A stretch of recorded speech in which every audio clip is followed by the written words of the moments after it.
చాలా చోట్ల ప్రమాదాలు జరుగుతుంది. ప్రతి 2 నెలలకు 5 మరణిస్తున్నారు కరెంట్. ఇది సరిపోవడం కూడా ప్రమాదమే. ట్రాన్స్పోర్ట్ డిపార్ట్మెంట్ చూస్తూ ఉంటున్నాయి తప్ప ప్రమాదం జరిగినప్పుడు హడావిడి చేసి అరికడుతున్నామని చెప్పి చెప్పుకుంటున్నా ఎక్కడ కూడా జరగట్లేదు. కాబట్టి వాటిని మరొకసారి జరుగుతుందని కూడా ప్రయత్నం చేయాలి. అంటే రైతులకు అందుబాటులో లైన్ మెన్ ఏ గ్రామంలో ప్రకారం ఉండాలో, ఏ గ్రామంలో అయితే పనిచేస్తుందో ఆ గ్రామంలో లైన్ మెన్ ఆయన ఎక్కడో చోట ఉంది.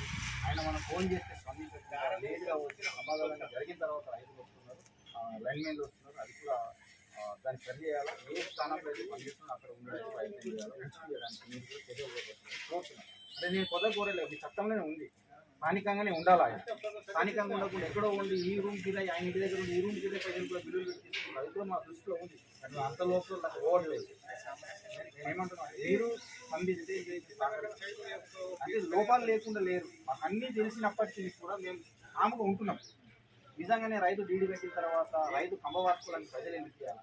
రైతు అవసరం కాబట్టి దాన్ని అదనంగా వాడుకొని ఒక కంబ వేయడానికి 1500 రూపాయలు చిన్నపాటి ఎందుకు కూడా చేయట్లేదు. ఒక పీస్ వైర్ చేయాలంటే ఈయన రాడు, లోకల్లో ఉన్న ఎవరో పనిచేసిన లైన్ చెప్తాడు, పర్ఫెక్షన్ చేపిస్తాడు. నేను దాన్ని కూడా పట్టించుకోవాలి. స్పందించాలా, సహకరించాలా, మా సహకారం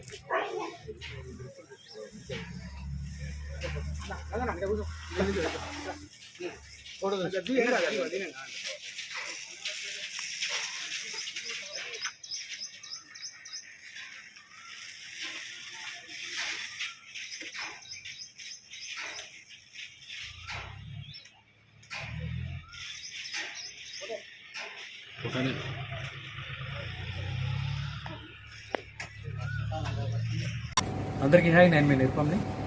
please subscribe to KV9 news. Like చేయండి, షేర్ చేయండి, మా మిత్రుల్ని ఆశించండి.